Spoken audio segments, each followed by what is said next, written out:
pagi Ananda semuanya, salam sejahtera untuk kita semua. Namo Sangya Adi Budaya, Namo Budaya.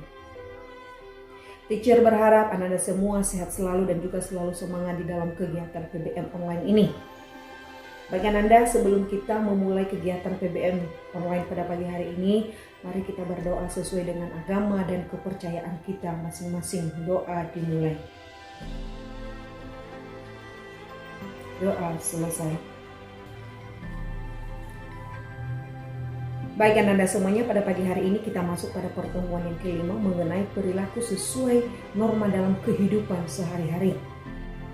Norma adalah seperangkat aturan yang mengatur tingkah laku manusia yang di dalamnya berisi perintah dan larangan. Jadi, norma kesusilaan, norma kesopanan dan juga norma hukum akan selaras apabila pelaksanaannya dilandasi dengan nilai-nilai ketuhanan yang Maha Esa, dan kehidupan di dalam masyarakat tidak berjalan secara selaras dan juga secara harmonis apabila masyarakatnya tidak mematuhi peraturan yang berlaku di dalam masyarakat. Selanjutnya, masyarakat sebagai makhluk sosial hidup dan berada di tengah-tengah masyarakat dan juga sekaligus menjadi warga dan anggota masyarakat yang bersangkutan, dan itu sudah merupakan kelaziman bahwa di dalam masyarakat ada norma dan aturan-aturan yang harus ditaati oleh masyarakat. Selanjutnya, ketaatan. Ketaatan adalah suatu sikap pada aturan yang berlaku di dalam masyarakat. Kepatuhan harus muncul dari dorongan dan juga tanggung jawab sebagai warga negara yang baik, bukan disebabkan karena adanya sanksi atau aparat negara. Jadi, kepatuhan ini, ketaatan ini pertama kali diawali dari diri kita sendiri. Apabila sudah menjadi kebiasaan kita, maka dimanapun kita berada, maka kita selalu mentaati peraturan yang berlaku di dalam masyarakat. Jadi, sikap patuh terhadap norma-norma yang berlaku di dalam kehidupan bermasyarakat, berbangsa dan bernegara, itu bukan lahir karena adanya sanksi atau adanya penegak aparat hukum, tetapi berasal dari diri kita sendiri atau tanggung jawab sebagai warga negara yang baik. Itulah yang dimaksud dengan ketaatan atau kepatuhan terhadap norma yang berlaku di dalam masyarakat. Untuk itu, kepada Ananda semuanya, alangkah baiknya jika Ananda membina sikap dan budaya seperti budaya malu, artinya sikap malu saat melanggar aturan. Misalnya, malu terlambat hadir di sekolah dan lain sebagainya.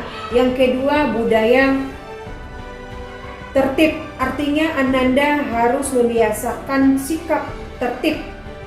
Misalnya dalam hal antrian, kita harus mengikuti peraturan sesuai dengan nomor antrian. Dan yang terakhir atau yang ketiga adalah budaya bersih.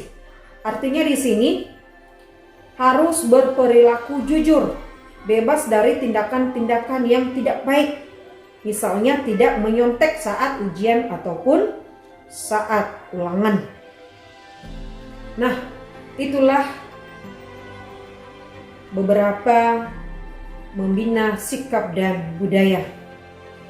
Selanjutnya, contoh yang mencerminkan perilaku kepatuhan terhadap norma-norma yang berlaku di dalam kehidupan sehari-hari, yaitu di lingkungan keluarga. Contohnya, harus mengikuti peraturan yang telah ditetapkan di dalam keluarga, dan juga menghormati orang tua, dan juga selalu menjaga rahasia keluarga. Itulah salah satu contoh yang mencerminkan nilai norma yang berlaku di lingkungan keluarga. Yang kedua, di lingkungan sekolah. Contohnya, Ananda harus selalu mengikuti peraturan yang berlaku di sekolah, yaitu memakai pakaian seragam sekolah yang telah ditentukan. Contoh yang lainnya yaitu menghormati kepala sekolah, guru, dan semua karyawan lainnya. Itulah salah satu contoh dari nilai norma yang berlaku di lingkungan sekolah. Yang ketiga, nilai-nilai norma yang berlaku di lingkungan masyarakat. Contohnya, mengikuti kerja bakti. Selanjutnya, mengikuti ronda malam dan lain sebagainya.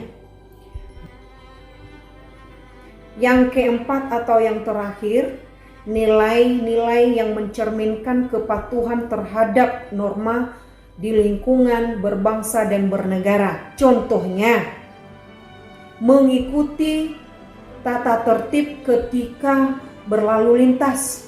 Contoh yang kedua, memiliki SIM saat mengendara di jalan raya. Dan contoh yang ketiga adalah membayar pajak dan lain sebagainya. Itulah keempat nilai-nilai yang mencerminkan kepatuhan terhadap norma yang berlaku di lingkungan keluarga, di lingkungan masyarakat, di lingkungan sekolah, dan yang terakhir di lingkungan berbangsa dan bernegara. Dalam kehidupan sehari-hari masih banyak ditemukan perilaku yang tidak patuh terhadap norma. Ada beberapa penyebab kesadaran terhadap kepatuhan pada norma-norma dalam kehidupan masih rendah. Yang pertama adalah faktor pribadi. Ini berkaitan dengan sifat dan karakter dalam diri sendiri yang belum memiliki kesadaran berlaku taat aturan. Yang kedua adalah faktor lingkungan, yaitu pengaruh lingkungan kehidupan baik dari keluarga maupun dari masyarakat yang belum memberikan daya dukung terhadap pembentukan watak patuh pada aturan. Suatu aturan akan dihargai apabila masyarakat memahami tujuan dan manfaat norma tersebut. Apabila masyarakat menyadari bahwa aturan tersebut diperlakukan dan memiliki manfaat bagi semua orang, maka aturan tersebut lebih mudah untuk ditaati oleh masyarakat. Selanjutnya, tujuan norma. Tujuan norma adalah untuk mempersatukan perbedaan yang ada di dalam masyarakat, maka dibuatlah norma. Manfaat dan fungsi norma ada 3. Yang pertama adalah sebagai pedoman tingkah laku. Yang kedua adalah menjaga kerukunan anggota masyarakat. Dan yang ketiga adalah sebagai sistem pengendalian sosial di dalam masyarakat. Baik Anda semuanya, kesimpulan dari materi kita pada hari ini yaitu yang pertama, norma kesusilaan, norma kesopanan, dan juga norma hukum akan selaras apabila pelaksanaannya dilandasi dengan nilai-nilai ketuhanan yang Maha Esa. Yang kedua adalah contoh atau penerapan nilai-nilai yang mencerminkan kepatuhan terhadap norma-norma yang berlaku di dalam kehidupan sehari-hari, baik di lingkungan keluarga, baik di lingkungan sekolah, baik di lingkungan masyarakat, dan juga di lingkungan berbangsa dan bernegara. Yang ketiga adalah faktor perilaku yang tidak mematuhi norma yang berlaku di dalam masyarakat. Itu meliputi faktor pribadi dan juga faktor lingkungan. Dan yang keempat adalah tujuan norma. Dan yang terakhir atau yang kelima adalah manfaat dan fungsi norma. Itulah materi kita pada hari ini. Demikian saja materi kita pada pagi hari ini. Kalau ada Ananda yang kurang mengerti, kurang paham dengan apa yang teacher sampaikan pada materi kita pada pertemuan yang kelima ini, Ananda bisa mengomentari teacher baik di classroom maupun di WA. Untuk tugas, teacher akan mengirim melalui classroom. Demikian saja, selamat pagi.